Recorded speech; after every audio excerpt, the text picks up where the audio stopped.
The North Northumberland coast is a remote and dramatic landscape, officially designated as an area of outstanding natural beauty. It's one of the finest, most historic coastal landscapes in Britain.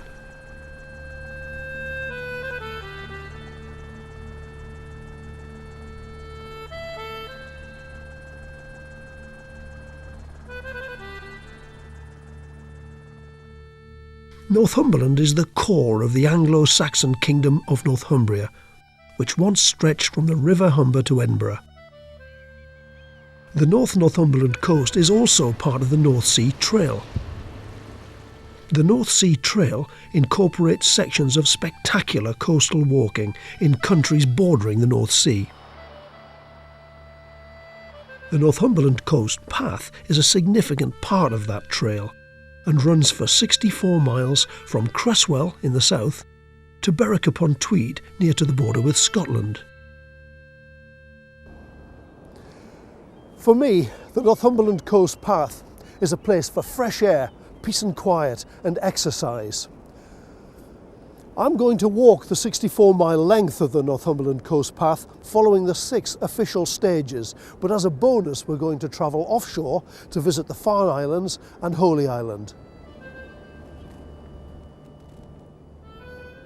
I'll be travelling through a landscape with evidence of over 7,000 years of human activity.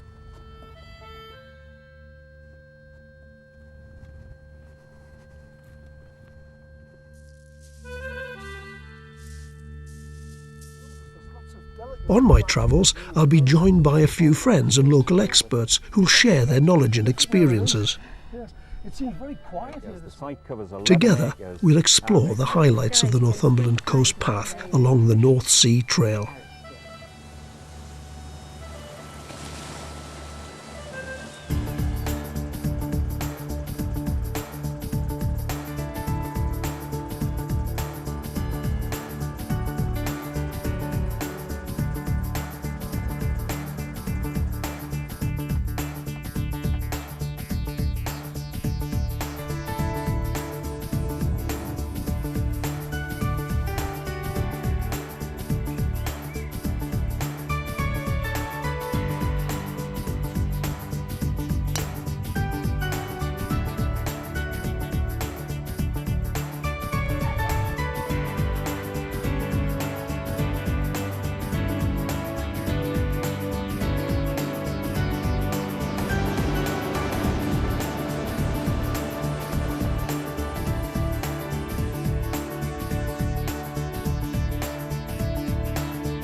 So here we are at Cresswell village to begin the 10.5-mile first stage of the coast path from Cresswell to Warkworth.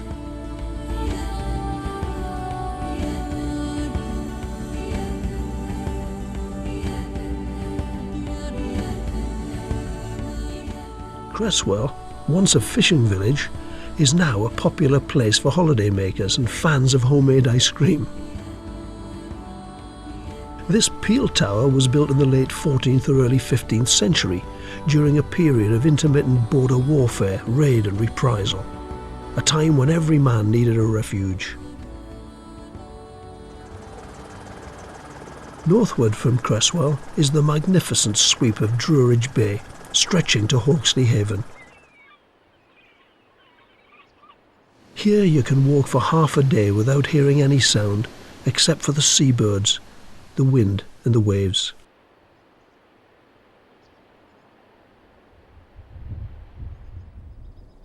Behind the dunes are a succession of brackish ponds, freshwater lagoons and reed beds. These were created through mining subsidence. It was seen like a paradise to wild birds.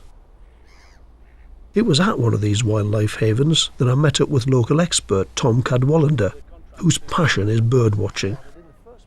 Is that a shell duck over there, Tom? It certainly is. It's quite interesting to see them here.